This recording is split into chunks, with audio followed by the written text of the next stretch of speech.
Hi there. Day 5 today.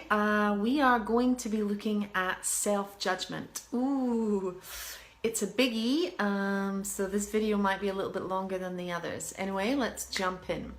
All right, self-judgment. There's a couple of things I want you to realize about self-judgment. One is that pretty much all judgment actually is self-judgment. And two, self-judgment creates an energy of shame. And that energy of shame is an even heavier, more toxic energy than the judgment. And it's that shame that keeps you holding on to those, to that energy, and it's a vicious cycle. You judge yourself, you feel shamed. You judge yourself, you feel shamed. You judge yourself, you feel shamed. So we need to break that.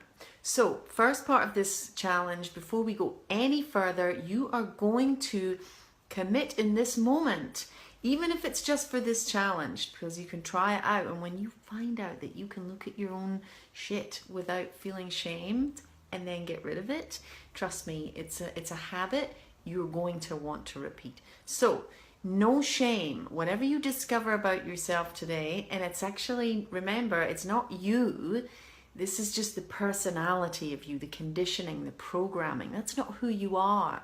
So that's what you're discovering. You're discovering that stuff. And the reason you're discovering it is because you want fucking rid of it, right? You shine the light on it, you bring it to the surface, you make the unconscious conscious, and you get rid of it. Instead of holding it all in and that little voice churning away in your head. And as I mentioned, judgment of others is really self-judgment. So not only do you eradicate it from yourself, but you will stop judging other people. And I know how hard that is. And this is one of the reasons why, even when you get these nuggets of wisdom, and even whilst you're doing this challenge, your head's still judging, and you're like, fuck, trying to stop, but it's still there. And one of the reasons is because you're not getting to the root of the judgment. Yes, on the surface it looks like you're judging that person, but ultimately it's more to do with what's inside of you. That's where the judgment is stemming from. So without further ado, let's jump into this challenge. Now, I could get you to write down a list about all the things you're judging yourself for, and you might want to do that. But that's kind of tricky because a lot of judgment is done at a subconscious level. So what you're going to do that's going to shine a light on that is you're going to take your list of all the things that you're judging that person who's closest to you, and you are going to look through every single judgment that you made about them, and you're going to ask yourself, where is this true about me? Now, when you're asking where is it true about you, remember, it's not who you are. So for example, if I'm judging Pete for being lazy, where am I being lazy? Where am I being lazy? Now, I can ask myself that, and without thinking about the answer, because instantly you want to be defensive. Well, I'm not being lazy. I mean, I do this and I do that and I do all these things. But there is somewhere under there where I'm not doing something I know I should be doing, and I'm not doing it. And because of that, I'm projecting it onto Pete, and I'm noticing his laziness, and it's annoying me. Because at the end of the day, even if Pete is lazy, what business is that of mine? That's Pete's business, right?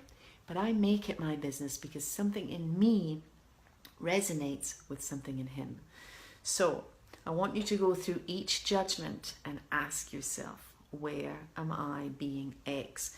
Now you might find, no, you search inside of yourself and you can't find it. Personally, I can search inside of myself and find every single judgment I've ever made about anyone. I can say, he's stupid. Oh my God, I've been stupid so many times.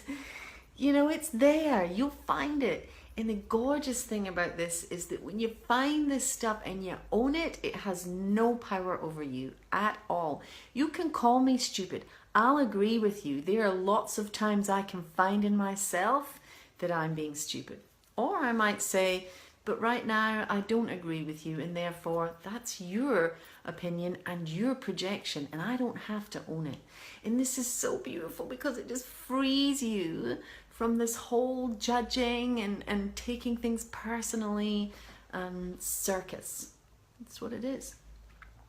So we're getting to the undercurrent of what's really going on, and that's where you're judging yourself.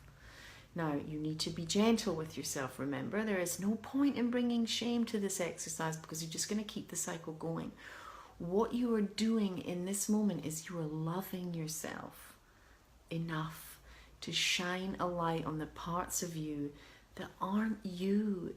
They're the conditioning and the programming, and they're the parts of you that you want to let go, that you want to move through, that you want to evolve, so that you don't have to go around with this narky judge in your head, you know, constantly criticizing other people, and really underneath it all, criticizing yourself.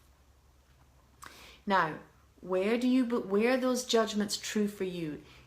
Now, it might just be that you're judging yourself for it, because if I look at if I'm being lazy, what's really happening under there is I'm afraid.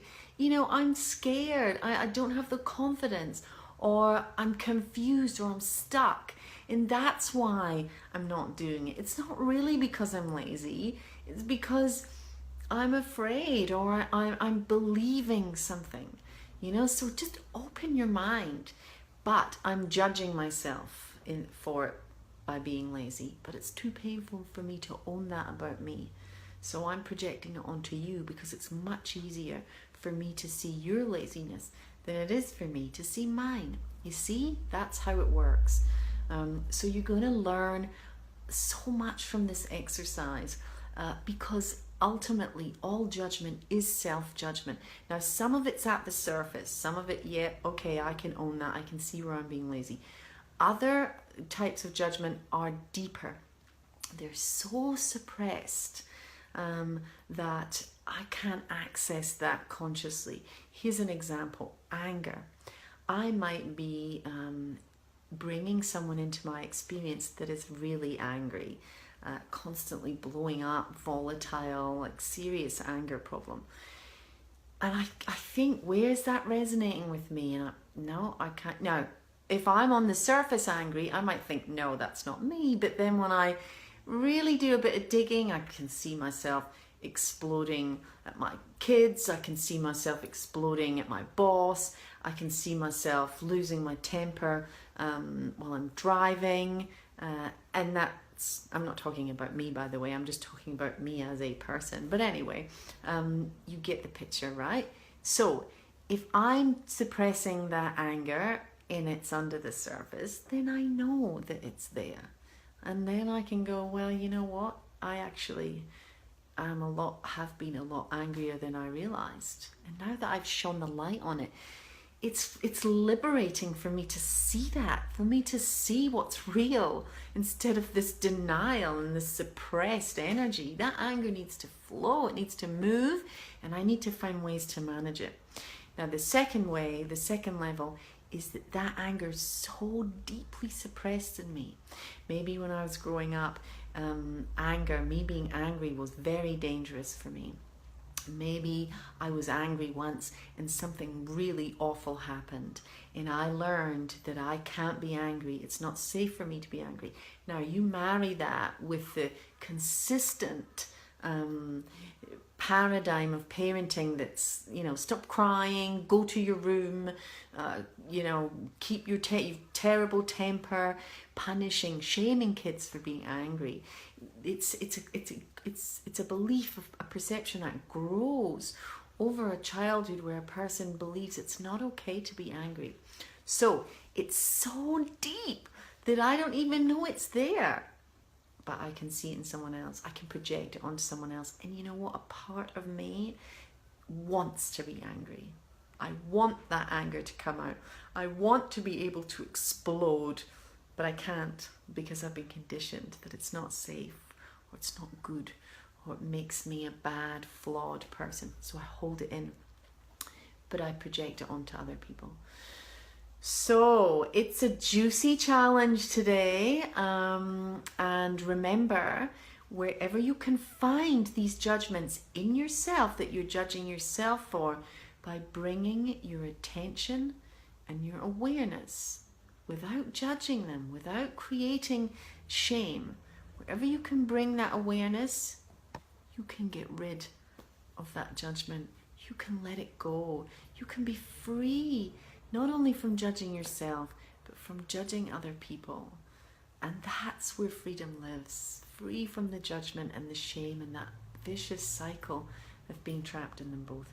So be gentle with yourself, and I'd love to know how you go with this exercise. So you can comment below or message me if you want. Okay, bye.